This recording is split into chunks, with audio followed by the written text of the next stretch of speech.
같이 한 절이니까 같이 읽도록 하겠습니다. 시작. 그러나 주님께서 사무엘에게 이르셨다. 너는 그의 준수한 겉모습과 키만을 보아서는 안 된다. 그는 내가 세운 사람이 아니다. 나는 사람이 판단하는 것처럼 그렇게 판단하지는 않는다.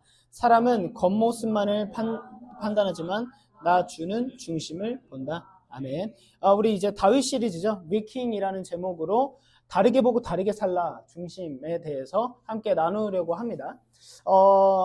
우리 여기 지금 계신 분들 중에 교회를 다닌 지 얼마 안 된 분들 중에서 아니면 신앙생활을 시작한 지 얼마 안 된 분들이 계시죠. 여자친구를 따라 나왔든 와이프를 따라 나왔든 이성민 와이프를 따라 교회를 나오게 된 성경 인물 중에 혹시 그래도 좀 친숙하거나 잘 아는 인물이 있나요? 베드로. 오, 좋습니다. 베드로. 왜 베드로? 베드로 뭐 조금 기억이 나는 게 있어요? 베드로를 이름 많이. 좋습니다. 이런 게 좋아요. 교회 다니는 사람들에게 물어보면 너무 뻔한데 우리 다음 종현 좀 그 교회 안 다녔을 때도 혹시 성경 인물 이름 들어본 거 있어요? 다윗과 골리앗. 그렇죠? 다윗과 골리앗. 네, 감사합니다. 제가 원하는 질문을 답변을. 네. 근데 사실 근데 진짜 굉장히 필요해. 굉장히 원했어요. 굉장히 갈망했는데 베드로 너무 좋아. 근데 사실 교회를 안 다녔다고 해도 이런 이야기들을 한 번씩 다 들어보죠. 우리가 굉장히 유명한 인물이고 다윗 하면은 성경에서도 굉장히 많이 이름이 됐고 이스라엘의 국기가 별인데 그 별이 다윗 왕을 상징하죠. 신약에는 대표적으로 베드로가 있고 그런 것처럼 성경의 인물들이 교회를 안 다녀. 네. 네. 근데 여러분들에게 우리가 좀 같이 말씀을 나눌 때 좀 여러분들에게 먼저 제가 선물을 하나 주고 싶어요. 우리가 지금 대학생이고 나 지금 시험 기간이다. 한번 손 들어볼까요? 대학생이고 시험 기간이다. 네, 우리 해강이, 우리 20살 해강이, 그리고 우리 승혜도 지금 대학교 시험 중이고 또 시험 기간인 분 없나요? 우리 오늘 또 처음 온 건 아니에요. 우리 뒤에 있는 저 나연 친구는 나사렛 학교 다니고 있는데 팝업 데이 때 왔었어요. 그리고 이제 우리 제 아내가 일하는 거의 봉사센터에서 근로를 하고 있다가 찍혀가지고 교회를 나오게 됐습니다. 네. 지금 이제 4학년이니까 시험 기간 맞죠? 시험이 없어요? 수업을 다르다. 4학년 다르다. 네. 그래서 제가 그래가지고 그러면 우리 먼저 나연이부터 제가 선물을 준비했습니다. 하나는 이 선물과 너무 하찮죠? 둘 중에 하나를 고르세요. 뭘 고르시겠습니까? 검정색 이유는? 자, 네, 어떤 거? 이유는? 왜 검정을 골랐죠? 뭔가 색다를 것 같아서 한번 꽈서 생각했죠? 그러면 우리 막내 20살 해강이면 어떤 걸 고를 것 같아? 그렇게 오래 고민할 사안은 아닌데 너 이거? 왜?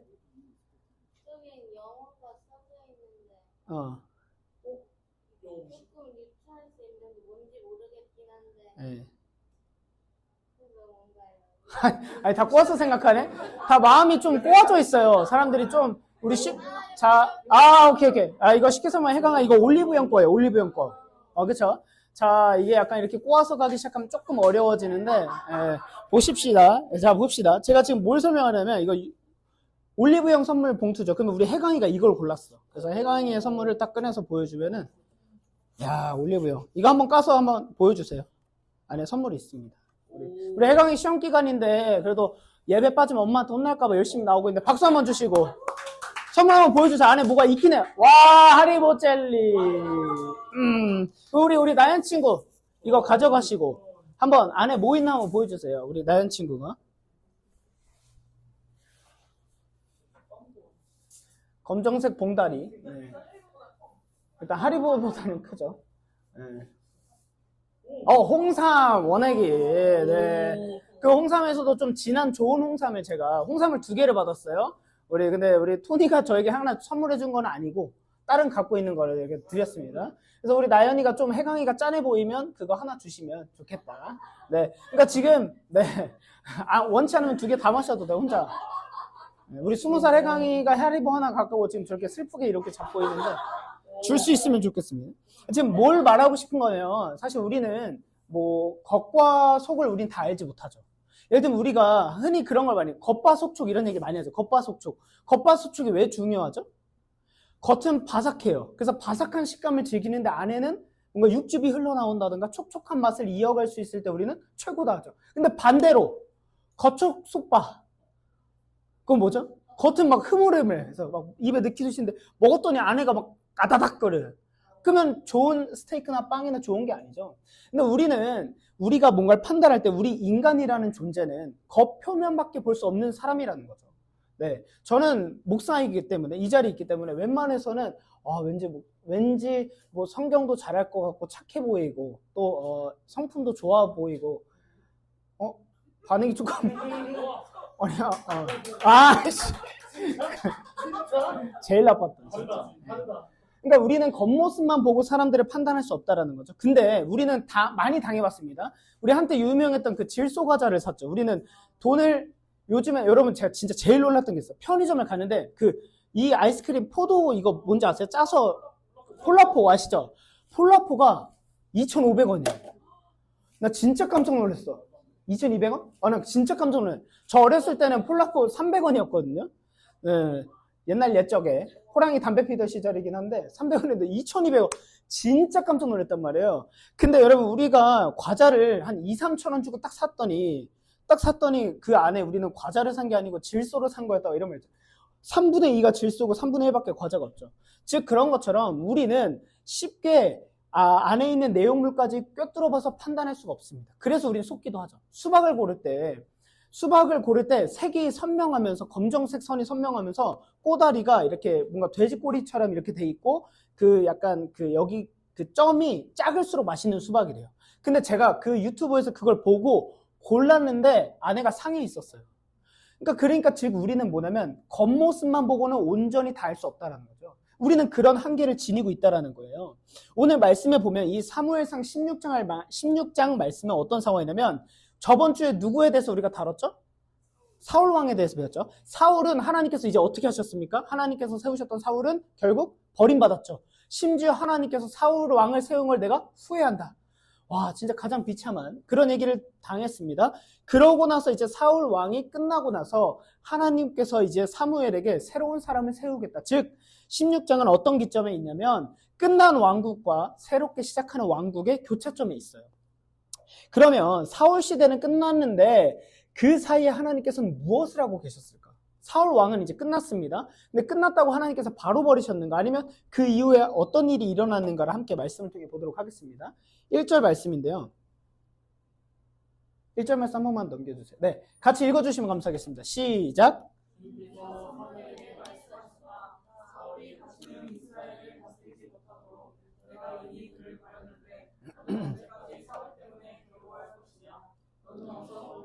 기름을 채워가지고 길을 떠나 베들레헴 사람 이새에게로 가거라. 내가 이미 그의 아들 가운데서 왕이 될 사람을 한 명을 골라놓았다. 자, 보십시다. 사무엘 선지자는 지금 여전히 슬픔에 잠겨 있어요. 그러니까 무슨 말이냐면요. 사울 왕이 버려지자 사무엘 선지자는 어떻게 되냐면 밤새 울었대요. 근데 여전히 슬픔에 적셔 있으니까 하나님께서 지금 뭐라고 하시는 거예요? 사울이 다시는 이스라엘을 다스리지 못하도록 내가 이미 그를 버렸는데 너는 언제까지 사울 때문에 괴로워할 것이냐? 왜 사울이 버려진 것으로 괴로워했을까요? 일단 사울은 굉장히 의미 있는 상징적인 존재죠. 첫 번째 세운 왕이에요. 근데 여러분 제가 한 가지 더 알려드릴게요. 이스라엘 사람들이 하나님께 왕을 세워달라고 계속 얘기하거든요. 왕을. 근데 왕이 이스라엘에 있는 것은 하나님 뜻이었을까요? 아니었을까요? 아니었어요. 하나님의 원칙. 그래서 하나님이 뭐라고 말씀하시냐면 저 이스라엘 사람들은 나를 버렸다.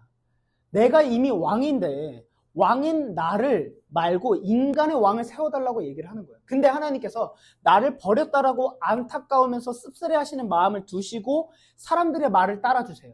그러나 그들이 원하니 왕을 세워주겠다 해서 첫 번째로 세워진 게 사울이죠. 그렇게 상징적 있는 왕이 저렇게 비참하게 버림받은 걸 보니까 또 그 첫 번째 왕에게 기름 부은 게 누구죠? 선지자 사무엘이죠. 그러니까 너무 씁쓸하고 마음이 아팠던 거예요. 그래서 밤새 우는데 하나님께서 명확하게 말씀해요. 우리 하나님은 제가 봤을 때 티시다. 물론 하나님께서는 FT로 갈둘 수 없겠죠. 쉽게 말하면 티저 울고 있는 애, 너 왜 괴로워해? 내가 버렸어. 이미 끝났어. 너 지금 그거 볼 거 아니야. 근데 여러분 보십시다. 우리는 때때로 여러분들에게도 우리의 삶에서 사울에 멈춰있는 지점이 있을 수 있어요. 무슨 의미냐면 과거, 끝난 관계, 무너진 계획, 실패했던 일에 거기에 이제 딱 사로잡혀가지고 거기서 벗어나지 못하는 상황이 있을 수 있습니다. 여러분들 중에서 만약에 내가 그런 상황 가운데 놓여있다면 앞을 보고 나아가야 되는데 계속 내가 뒤에 과거에 얽매여 있는 게 있다면 여러분 오늘 하나님의 말씀으로 권면하기를 그거를 과감히 이제는 하나님 앞에 내려놓으시길 축복합니다. 왜냐? 오늘 말씀을 보면 인간은요 어떤 일이 터졌을 때 거기에 매몰되고 멈춰서지만 하나님은 내가 이미 그의 아들 가운데서 왕이 될 사람 한 명을 골라놓았다. 하나님은 멈춰있는 우리가 멈춰있는 그 순간에도 하나님은 이미 새로운 일을 계획하고 계세요. 그래서 내가 이미라고 말씀하시죠. 그리고 과거형으로 나는 네가 울고 있었고 사무엘아 네가 울고 멈춰있는 동안에 나는 이미 새로운 사람을 골라놓았어. 하나님의 역사는 멈춘 적이 있습니까? 없습니까? 없습니다. 혹시 모르는 사람이 있을까 말씀드리는데 역사가 영어로 뭐죠? 히스토리죠. 이 영어권은 다 이제 성경의 영향을 받았기 때문에 히스토리가 역사죠. 근데 이 히스토리의 어원이 어떻게 오냐면 his 스토리에서 왔어요. 그의 이야기. 즉 영어권에서는 역사를 뭐라고 표현하냐면 his 그의 이야기. 하나님의 이야기를 역사라고 표현을 합니다. 역사는 멈춘 적이 없듯이 하나님의 이야기는 멈춘 적이 있을까요? 없을까요? 없습니다. 2000년 전이나 태초나 지금까지. 그러면 하나님께서는 끊임없이 일하고 계신데 여기서 골라놓았다라는 건 뭐냐면 보았다라는 거예요. 그러면 하나님께서는요 지금 오늘날 이 순간에도 끊임없이 우리를 보고 계시고 끊임없이 무언가를 찾고 계시는데 이 당시에는 의도적으로 주목해서 뭘 찾고 계셨냐, 누굴 보고 계셨냐면 왕이 될 사람 한 명을 고르셨다라는 거예요. 여러분 하나님은 끊임없이 지금도 사람을 보고 찾고 계십니다. 어떤 사람을 보고 찾고 계실까요? 오늘 말씀을 통해 나누도록 하겠습니다. 우리가 멈춰있던 그 순간에도 일하신 넥스트 챕터를 완성하실 하나님을 찬양하며 나아갔으면 좋겠습니다. 그러면 6절 말씀 한번 보도록 하겠습니다. 이제 사무엘 왕이 어떻게 하냐면 하나님의 말씀을 듣고요. 처음에는 가는 걸 무서워해요. 왜냐면 하나님 사울이 제가 또 다른 사람을 세우러 갔다는 걸 듣고 사울이 열받아 절 죽이면 어떻게 합니까? 이래요. 그때 하나님께서 뭐라고 하냐면 야 걱정하지 말고 가. 대신 이제 하나님께서 이렇게 방법을 알려주세요. 너는 그 베들레헴 땅에 가서 예배 제사하러 왔다라는 얘기를 하고 가. 방법까지 알려주세요. 그래서 사무엘이 두려운 와중에서도 순종하고 갑니다. 그게 6절이에요. 같이 읽어보겠습니다. 시작.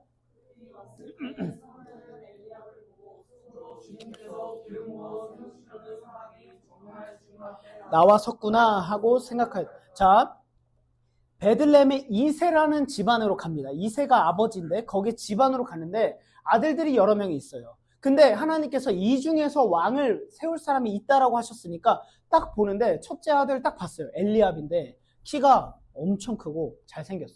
여러분 성경에서요. 지금 여기 6절에 안 나와 있는데 7절에 나오거든요. 성경에서 어떤 사람에 대해서 그 특징을 표현한다는 건 엄청 뛰어났기 때문인 거예요. 골리앗이 키가 컸다고 하죠. 그게 진짜 컸다는 거죠. 근데 성경에서 잘생겼다라고 표현을 하는 거는요, 여러분, 그러니까 어중간해서 잘생긴 게 아니겠죠. 제가 이제 본 사람 중에 이제 진짜 잘생겼구나 느낀 거는 뭐 연예인 중에서도 있긴 했지만 연예인보다 저는 진짜 그 하준파파 황태현 대표 보고 진짜 짜증나게 잘생겼다.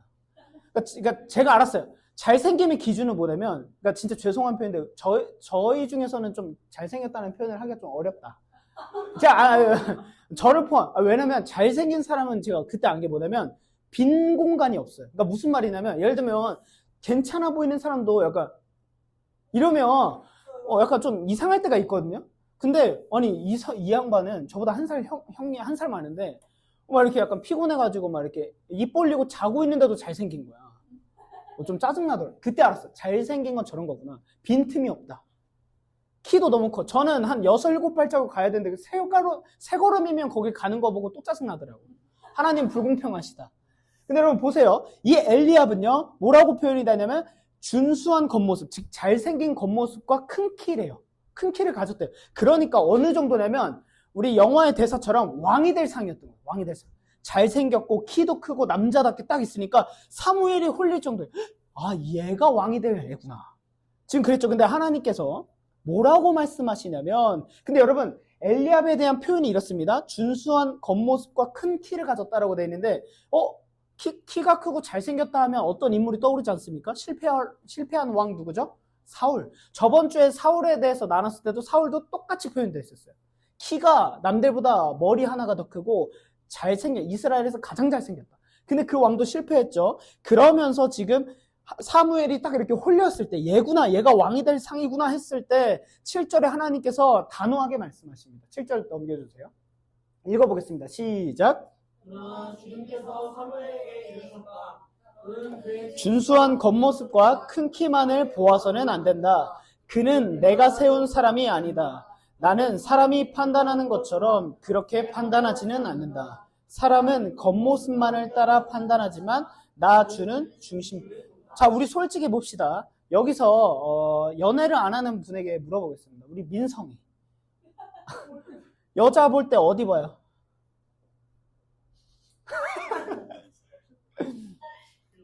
일단 솔직히 여러분 봅시다.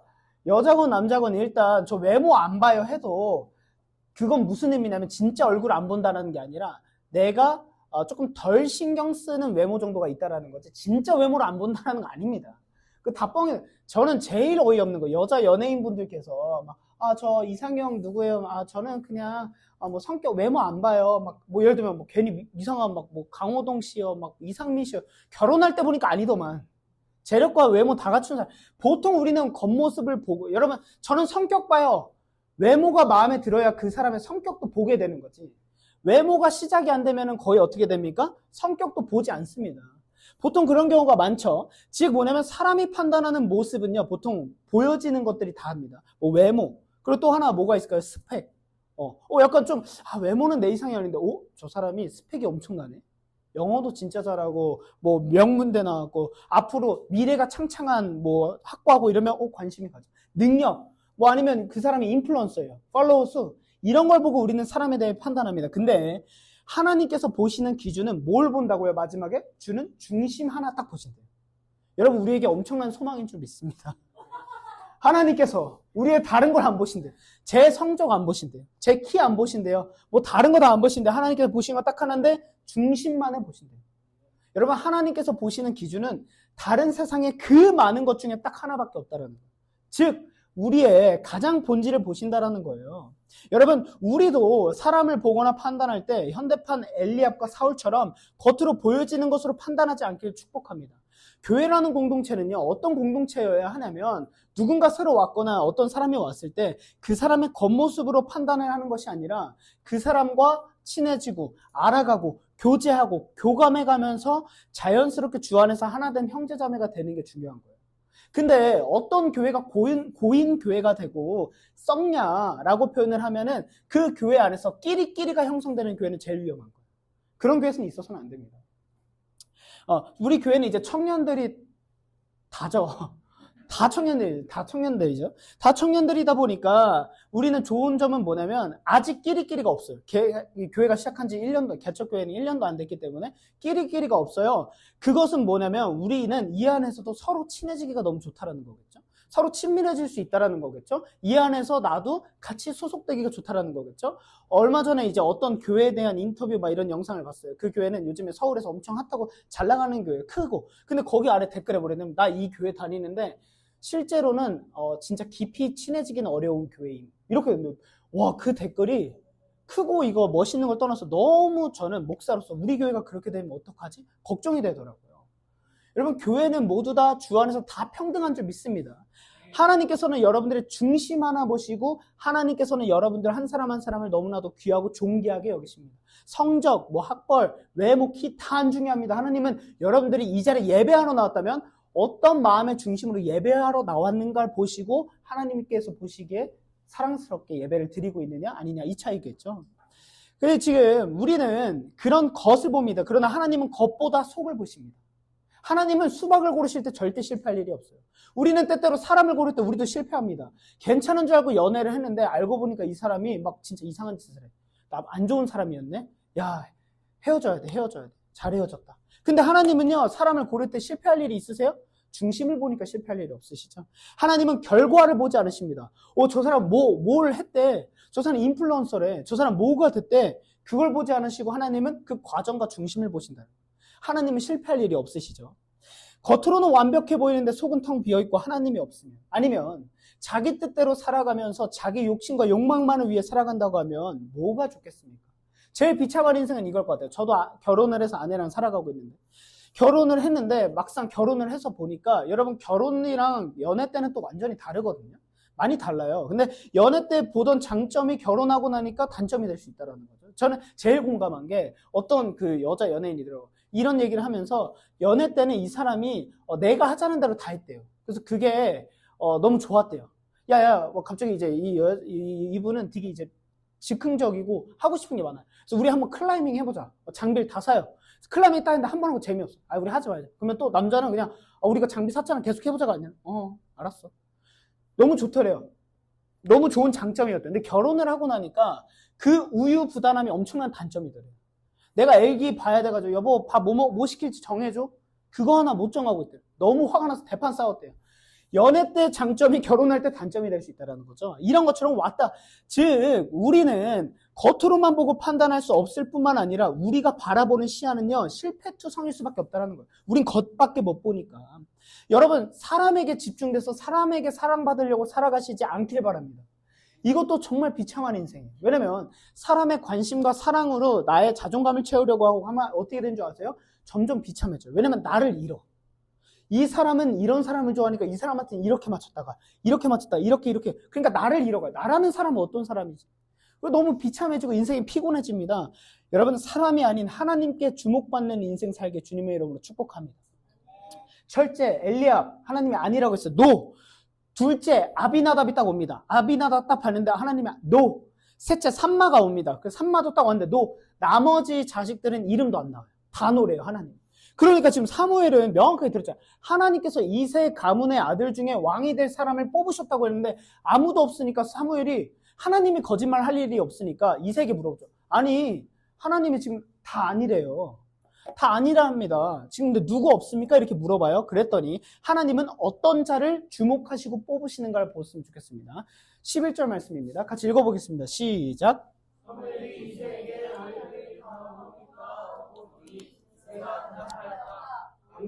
남아있기는 합니다만 양떼를 치러 나가고 없습니다. 사무엘이 이세에게 말하였다. 어서 사람을 보내어 데리고 오시오. 그가 이곳에 오기 전에는, 여러분 지금 약간 사무엘에게도 약간 조금 깊은 빡침이 느껴지지 않습니까? 아니 지금 아들 다 데려오라 그랬는데 막내는 빼고 왔네. 그러니까 지금 사무엘은 알았죠. 아, 막내구나. 근데 여러분, 제가 한 가지 말씀드릴게요. 막내, 오늘날 막내는 어떤 의미입니까? 사랑스럽고 예쁘게 자라고 막 이런 의미죠. 근데 이 당시에 막내는 다른 의미예요. 첫째가 중요했고 막내는 덜 중요. 그래서 막내를 표현한 이 단어는 하카탄이라는 단어인데 어떤 의미로 원어로 쓰이냐면요, 가장 중요하지 않은 사람을 부를 때 쓰는 표현이에요. 그리고 하찮은 사람이다 이런 표현이고, 오늘날 말로, 우리의 말로 쉽게 따지면 뭐 깍두기, 떨거지, 뭐 쩌리 이런 의미예요. 그러니까 여러분 보십시오. 사무엘 선지자는 이스라엘에서 가장 존경받는 사람이었다니까, 왕보다도. 근데 사무엘이 와서 딱 같이 예배드리자 가족들 다 모여라 했는데 이세 아버지가 막내는 오지도 않게 했어. 그 얼마나, 이 막내는 진짜 얼마나 하찮게 보죠. 왜 그럴까 보니까 이 지금 막내 일이 뭐라고요? 양떼 치는 일? 양치기. 또 다른 말로 목자라고 하는데, 이 이스라엘 사회에서 양치기와 목자는요 가장 하찮은 직업이었어요. 왜 그러냐면 양치기는요 농장 일 가운데서도 가장 힘이 덜 드는 일이자 뭐 사실 잘해도 못해도 큰 차이가 없는 일이에요. 그러니까 오늘날로 따지면 뭐 예를 들면 심부름꾼, 뭐 아니면 뭐 그냥 뭐 누가 시키는 것만 하는, 이제 전문 용어로 제가 이제 이렇게 일용직 일을 했을 때 시다라고 하죠. 시다. 야야, 너 도라이버 갖고 와라. 도라이버 갖고 와라 해서 도라이버 갖고 가는데, 아니 도라이버 구체적으로 제일 억울한 거 구체적으로 말 안 해줍니다. 몽키 스패너 갖고 와. 사이즈를 알려주던가. 그냥 갖고 갔더니 이거 아니잖아. 뭐 화를 엄청 내요. 이거 아니잖아. 아, 일을 똑바로 해. 아니 너무 억울해. 근데 거기서 내가 반발하면 되면 안 돼요. 죄송합니다 하고 딴 거. 근데 또 문제는 한 3개가 있었던 거야. 3분의 1로 틀려서 욕 먹었어.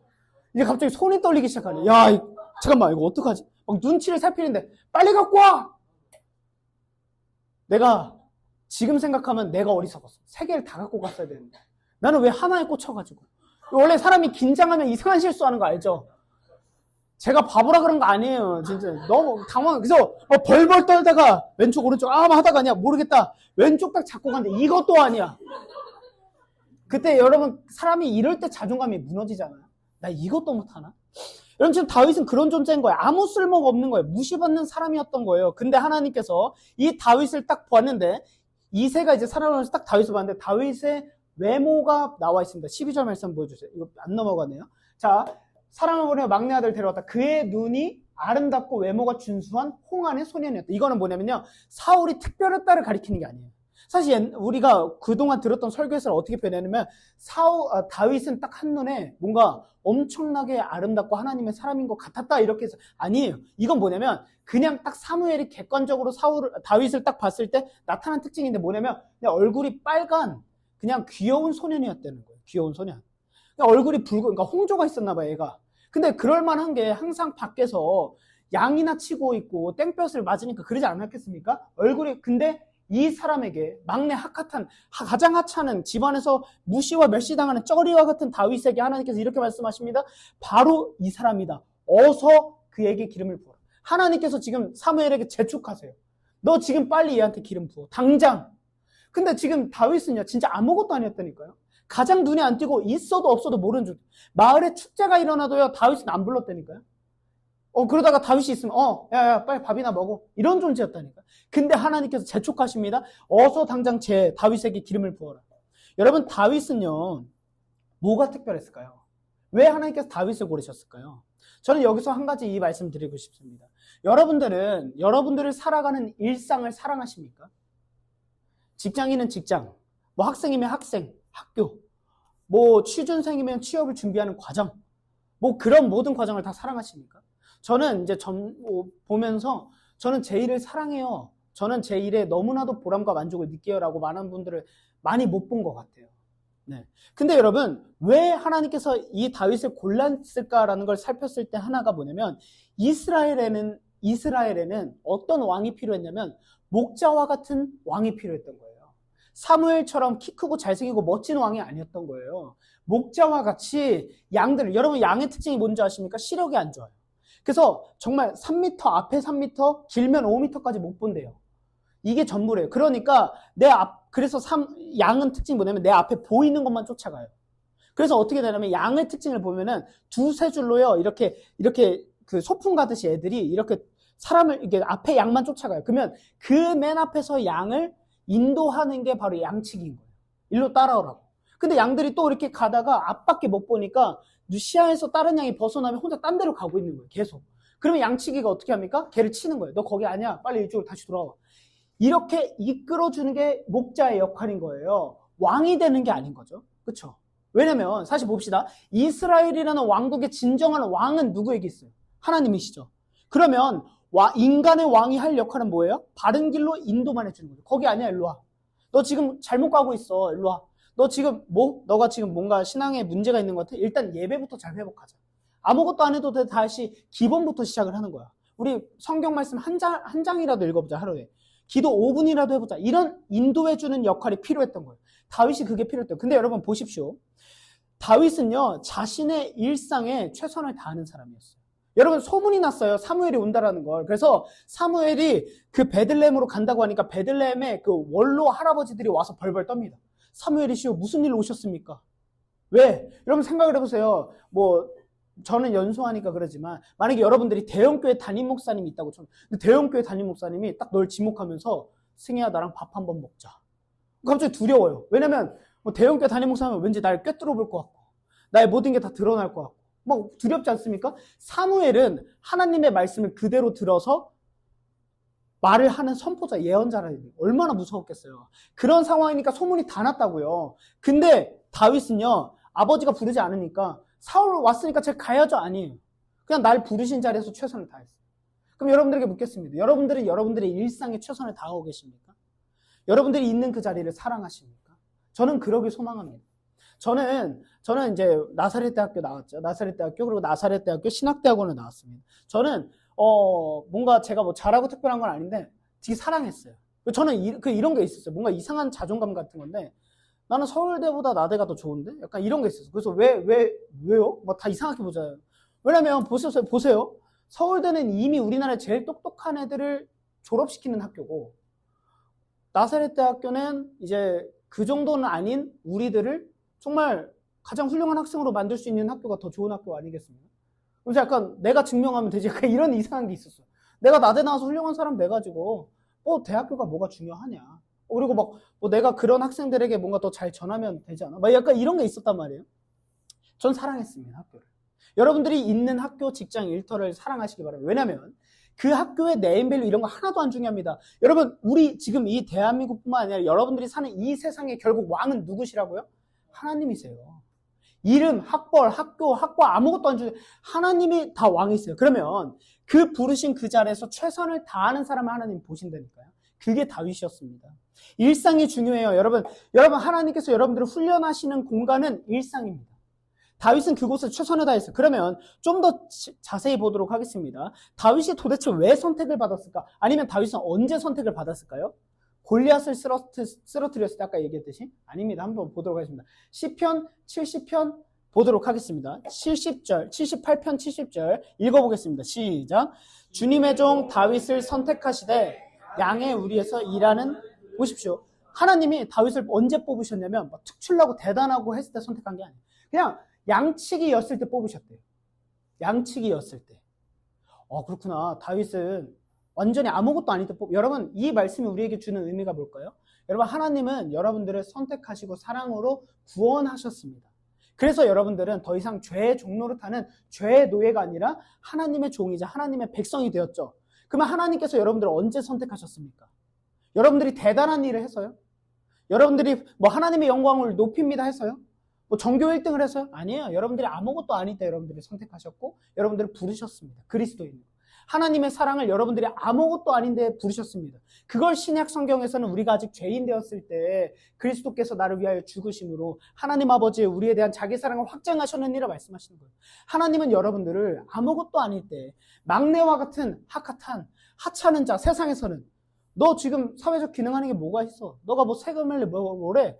부모님 용돈 받고 이렇게 아무것도 아닌 사람 일처럼 보일 때 하나님은 여러분들을 주목하고 계시고 보고 계신다라는 거예요. 그게 우리의 소망입니다. 그러면 이제 72절로 넘어가서 다윗의 특징이 나옵니다. 이게 유일한 단서예요. 하나님이 다윗을 이쁘게 보신 이유, 선택하신 이유. 자, 봅시다. 같이 읽어보겠습니다. 시작. 그는 한결같은 마음으로 그들을, 슬기로운 손길로 그들을, 그들은 양입니다. 봅시다. 한결같은 마음은 개역개정이 이렇게 나있어요. 마음이 완전했다. 완전했다라는 건 이 사람이 완벽했다는 의미가 아니에요. 성실하다, 정직하다, 청렴하다 이런 한결같은 마음인데 이 단어는 유대인들이 언제 쓰는 단어냐고 제가 이게 설교를 듣다 들어보니까 겉과 속이 같은 사람이래요. 무슨 의미냐면 사람들하고 있을 때나 혼자 있을 때가 같은 거예요. 또 다른 말로 내 일을 할 때나 회사 일을 할 때 같은 태도인 거예요. 내 돈을 쓸 때나 회사에 공금을 쓸 때 같은 태도인 거예요. 제가 예전에 어떤 이제 제 동기 애 중에 어떤 애가 있었냐면 맨날 야식을 시켜 먹는 거예요. 우리도 불러가지고 야식을 족발, 보쌈 엄청 많이 시켜주는 거예요. 그래서 야, 네가 돈이 이렇게 뭐가 얼마나 있냐? 아니 우리 다 학생인데 근데 괜찮대. 나중에 알고 보니까 걔가 어떻게 하냐면 학교에서 일을 했는데 조교로 행사를 하고 남은 돈을요 자기가 그거를 몰래 행정 처리만 하면 되니까 그걸로 우리한테 야식을 쏘고 자기 먹고 싶은 걸 다 먹었던 거예요. 몇백만 원을. 와, 진짜 갑자기 욕할 뻔했네. 죄송합니다. 진짜 승질나더라고. 야, 네 크리스천이 그러면 되냐? 여러분, 하나님이 그 모습을 보시고 어떻게 느끼시겠습니까? 잘못되다고 느끼겠죠? 그거는 주님의 기준으로서의 하찮은 사람입니다. 그럼 뭐예요? 내 당장에 눈앞에 보여지는 그 유익과 그거에 빠져가지고 더 큰 걸 못 보는 거예요. 나무 하나 보고 있는 거예요. 이 나무가 전부인 것처럼 하나님은 숲이십니다. 더 크고 위대하십니다. 하나님은 여러분들이 일하는 곳에서의 태도, 중심을 보신다라니까요. 여러분, 중심은 원어로 동기라는 뜻이 가까운데 동기는 뭐냐면 왜라는 거예요. 왜? 내가 이걸 왜 하냐? 내가 회사를 왜 다니지? 나는 이곳에서 하나님께서 나를 부르셨다라는 태도. 나는 청직이야. 하나님께서 내 일을 내게 맡기셨어. 그럼 난 이 역할을 내가 그리스도인으로서 최선을 다해서 하나님을 기쁘시게 해야지. 이런 태도로 일하십니까? 아니면 먹고 살아야 되니까 진짜 내가 돈만 있었으면 때려치는데 진짜 저 상사 진짜 어떤 태도로 살아가십니까? 다윗의 다른 점은 자기를 부른 그 가장 하찮은 양치기였을 때라도 최선을 다했고, 심지어 다윗은요, 여러분 양이 100마리 다 쳐봅시다. 다윗의 제사는 몇 마리가 있었을까요? 막내인데. 뭐 아버지 양, 뭐 형들 양, 뭐 가문의 양, 동네 양 다 받겠죠. 그러면 예를 들면 100마리 중에 자기 양은 진짜 새끼 양 하나 받았다고 해봅시다. 아빠한테. 그러면 새끼 양 한 마리야. 나머지 100마리는 다른 양들이라고요. 근데 거기서도 최선을 다했어요. 그게 2절에 두 번째 나옵니다. 슬기로운 손길로 그들이 인도하였다. 자기 일에 최선을 다한 태도예요. 남의 일이라도 하나님의 일처럼 여긴 거예요. 여러분 그런 사람 있죠. 뭘 하나 맡겨도 진짜 끝내주게 최선을 다하는 사람. 내 일 아닌데도 정말 열심히 하는 사람 있죠. 솔선수범하는 사람 있죠. 그게 다윗의 모습이었습니다. 즉 다윗은 완벽해서 하나님이 뽑으신 게 아닙니다. 자신의 역할에서 최선을 다했고 항상 겉과 속이 같았고 하나님께 하듯이 하는 사람이었습니다. 그게 다윗이었습니다. 그러면 여러분 보십시다. 다윗은 이제 기름 부음을 받습니다. 13절. 사무엘이 즉시 기름이 담긴 뿔병을 들고 그들의 형들이 둘러싸인 가운데서 다윗에게 기름을 부었다. 그러자 주님의 영이 그날부터 계속 다윗을 감동시켰다. 사무엘은 거기서 떠나 라마로 돌아갔다. 이렇게 딱 끝납니다. 다윗이 기름 부음 받은 장면. 기름 부음 받았다는 건 뭐예요? 이 소년이 장차 이스라엘의 왕이 될 거라는 걸 선언한 내용이에요. 근데 여러분 다윗은 그 사무엘 선지자에게 기름을 받았습니다. 그 이후에 다윗의 삶은 어떻게 바뀌었을까요? 휘황찬란했을까요? 보도록 합시다. 신학자들은 다윗의 기름 부음 받은 나이를 대략적으로 15살로 봅니다. 왜냐하면 그로부터 15년 후 30살이 됐을 때 왕이 돼요. 기름 부음을 받았어요. 왕이 될 거라고 했는데 15년 동안 아무 일도 일어나지 않아요. 오히려 다윗의 삶은 비참하고 처량해집니다. 근데 여기서 다윗을 주님의 영이, 즉 성령님이 그날부터 다윗을 계속 감동시켰다라는 건 뭐냐면 성령님께서 다윗에게 강하게 임하였다, 강하게 돌진하였다라는 거예요. 그러니까 성령님이 다윗에게 돌진을 했대요. 근데 이거는 한 번 하고 끝나는 게 아니라, 감정이 아니라 지속적인 사건인 거예요. 지속적으로 그 안에 다윗이라는 자아 안에 성령님으로 충만한 삶을 살아가기 시작을 하는 거예요. 즉 무슨 의미냐면 성령님이 임하셨다라는 건 내 삶의 방향과 주권이 하나님께로 고정되는 순간인 거예요. 여러분 다윗은 대단합니다. 와, 다윗 대단해요. 이걸로 끝날 게 아닙니다. 여러분 우리는 그 당시에는 한 사람, 특별한 사람에게 성령님이 임했더만 우리는 예수님을 믿는 즉시, 신약 백성이고 예수 그리스도의 사람인 우리는 예수님을 믿는 즉시 우리 안에 성령님이 모두 다 임하십니다. 그래서 예수님께서 이렇게 말씀하시면 내가 떠나고 성령님이 오시는 게 낫다. 왜냐하면 보혜사 성령님이 너희들과 함께함으로써 너희들을 나와 같이 살아가게 만드실 거다. 여러분 우리는 다윗보다 더 대단한 은혜를 입은 사람입니다. 다윗 한 사람이었더니 아니요. 이제 여러분들이 모두 다 다윗 아니 그 이상의 삶을 살아갈 수 있어요. 왜냐하면 우리는 예수 그리스도를 경험했지 않습니까? 예수 그리스도를 만났고 예수 그리스도를 믿지 않습니까? 다윗보다 위대하고 가장 완전하신 왕이신 예수 그리스도를 경험한 자들 아닙니까? 예수 그리스도처럼 살아갈 수 있는 자로 우리를 불러주셨다는 거예요. 그러면 성령이 임했다면 우리에게도 이런 거예요. 지금 내 안에서 성령님이 강권적으로 역사하고 계신 거예요. 성령님이 하시는 역할을 어떻게 할 수 있습니까? 내가 선택의 기준이 놓였어요. 이거 할까, 이거 할까. 근데 딱 봐도 하나님께서 이걸 기뻐하실 걸 알아요. 근데 내 마음의 욕심은 이걸 선택하고 싶어요. 그때 성령님이 찔림을 주시죠. 근데 좀 마음이 찔리는데 이걸 성령님이 알려주신다고. 즉 성령님께서 우리의 마음의 목자가 되셔서 우리를 바른 길로 인도하도록 우리의 삶을 계획하신다고요. 그러면 다시 다윗으로서 다윗은 기름 부음 받고 15년 동안 어떻게 사냐면요. 자, 보십시다. 13절이죠. 이게 마지막 말씀이에요, 오늘 본문에. 근데 이제 14절부터 어떻게 되냐면 갑자기 다윗이 하프를 칠 줄 알았어요, 악기를. 그러니까 야, 어디 악기 다루는 사람 없냐? 왜냐면 사울 왕이요. 성령님이 떠나고 나니까 어떻게 되냐면 오늘말로 따지면 정신병이 들어요. 환청 보고 환각 들리고 막 이상한 소리하고 막 누구 죽여라 막 이러고 있어요. 그러니까 어떻게 하냐면 너무 괴로우니까 누가 음악 악기 연주 잘하는 사람 없냐는데 다윗은요 양치기 하다가 시간 나면 노래 부르면서 악기 연주하던 소년이 있어요. 소문이 났어요. 걔 음악 잘한대. 걔 목소리도 좋대. 악기도. 그래서 그 시골 베들레헴이라는 변방 있는 애가 예루살렘 가가지고 와가지고 사울 왕의 옆에서 악기를 연주합니다. 근데 다윗은 하나님이 떠났다고 하는 그 버려진 왕이라고 할지라도 그 왕에게 얼마나 최선을 다했는지 사울 왕은 다윗이 마음에 들어서 자기 무기를 맡기는 사람인데 이건 뭐냐면 왕이 가장 신뢰하는 사람이에요. 여러분 보십시다. 그의 무기라는 건 지금 오늘날로 따지면 나의 핸드폰과 지갑을 맡긴 거예요. 아무나 못 맡기는 가장 소중한 걸 맡긴 게 그 꼬맹이 15살짜리 다윗에게 맡깁니다. 그래서 이새에게 선물 보내면서 내가 다윗을 데리고 있을게. 이렇게 해버립니다. 근데 그런 상황 가운데 이제 16장이었죠. 17장에 어떻게 되냐면 드디어 골리앗을 쓰러뜨립니다. 그래서 어떻게 돼요? 엄청난 인기를 얻죠. 근데 문제는 뭐예요? 사울이 다윗을 질투하죠. 다윗이 죽인 자는 만만이야. 사울 왕은 천천밖에 안 돼. 비교당하니까 사울이 어떻게 하냐면 그때부터 다윗을 죽이겠다 해서 다윗은 기름 부음 받고 내가 왕이 될 거야? 근데 15년 동안 광야를 도망다닙니다. 얼마나 비참하냐면 이방 나라에 가서요. 유대인들은 이방 나라 사람들 상종 안 했죠. 근데 목숨을 살려고 어떻게 하냐면 이방 나라에 가서 막 침 흘리면서 미친 척합니다. 이러니까 쟤 뭐야? 야 죽일 것도 없다. 그냥 일단은 두다가 내보내라. 이렇게 해서 사울 왕이 끝까지 쫓아오니까 거기까지 가버린 그러다가 미친 척해서 살고요.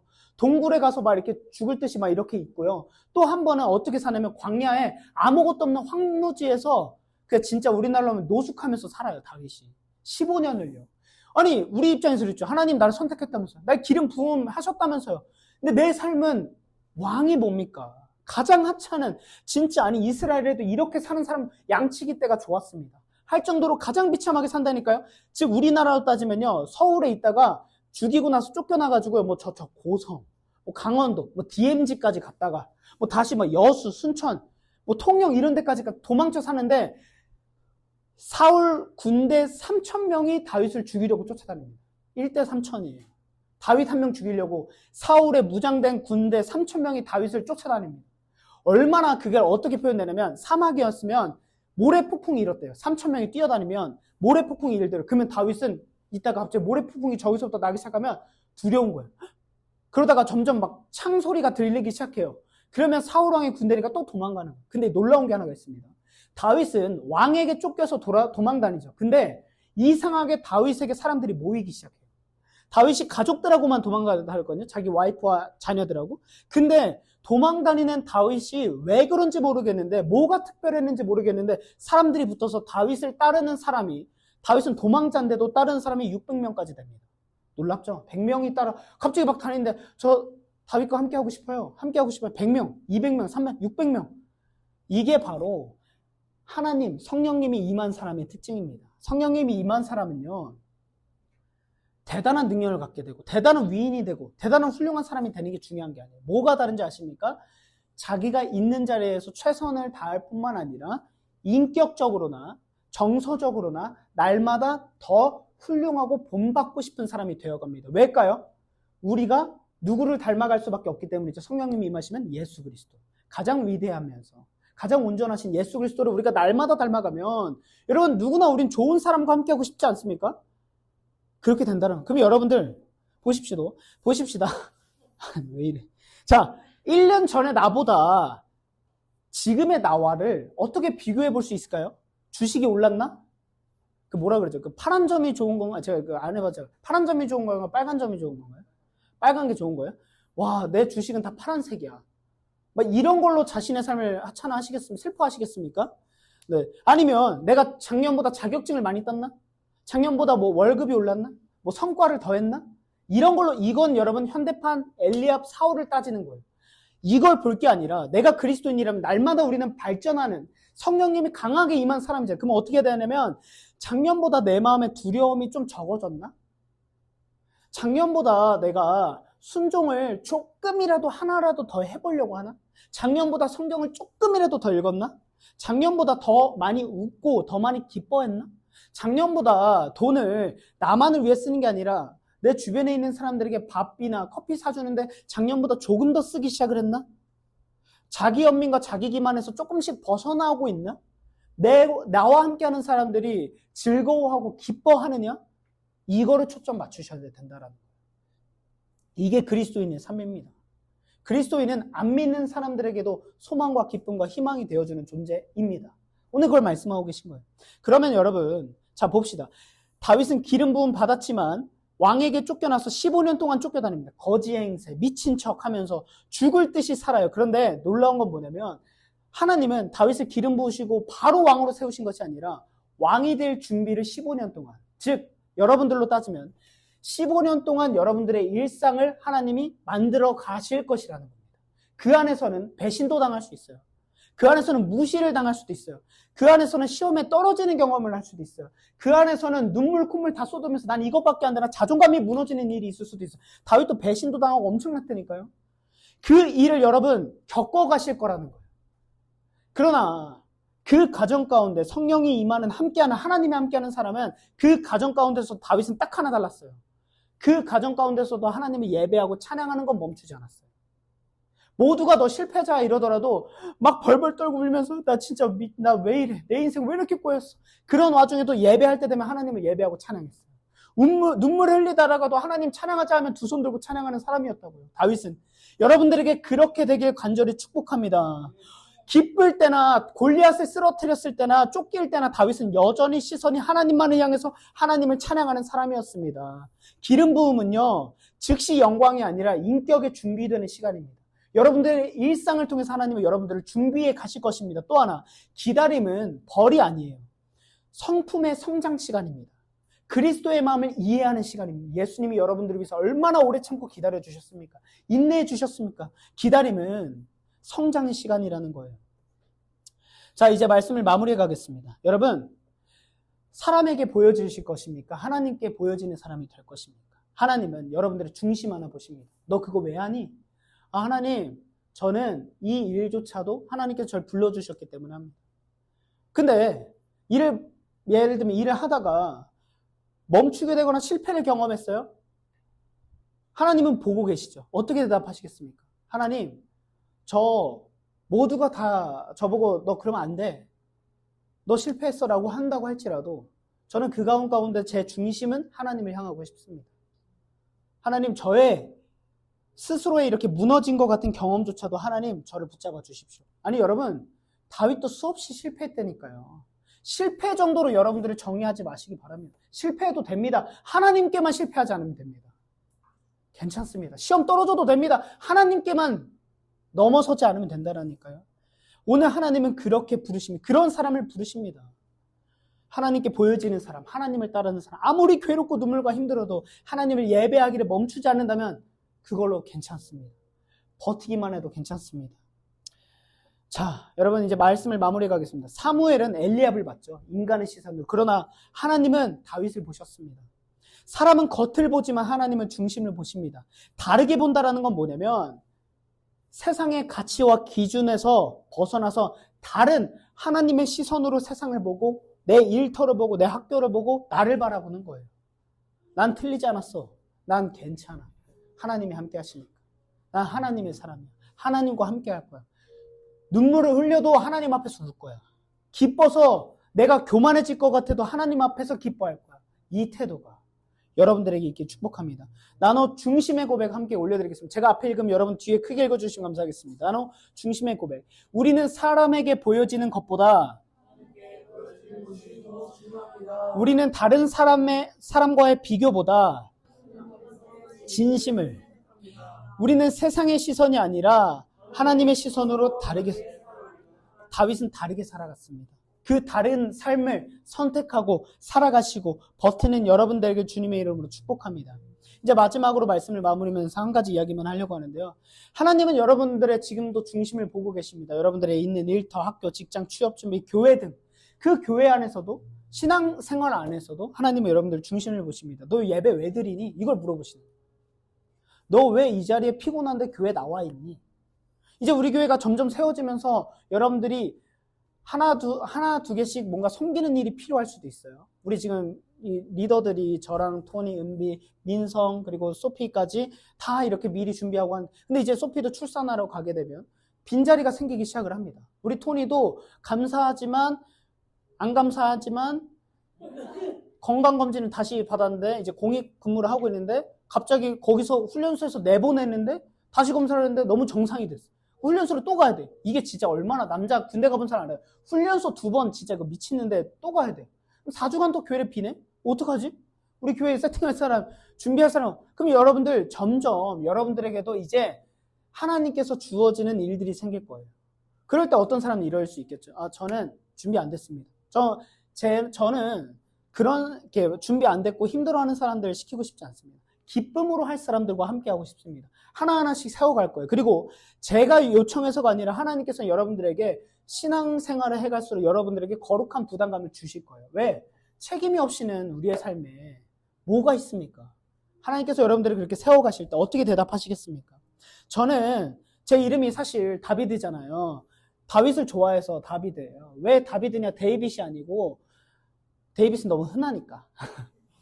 영어로 데이빗 너무 많아요. 그 음악 검색창 멜론에 이렇게 뭐 데이빗 쳐보면 그러니까 스포티파이 이런 데 하면 300명이 나와요, 전 세계. 그래가지고 다비드에다가 아이도 숫자 1로 해가지고 다비드남 이렇게 하는데, 전 다윗을 참 좋아하는데 왜 좋아하냐면 다윗이 골리앗을 쓰러뜨려서도 아니고 뭔가 위대한 일을 해서가 아니에요. 이 말씀 하나 때문이에요. 같이 읽어보겠습니다. 시작. 나의 힘이신 주님, 내가 주님을 사랑합니다.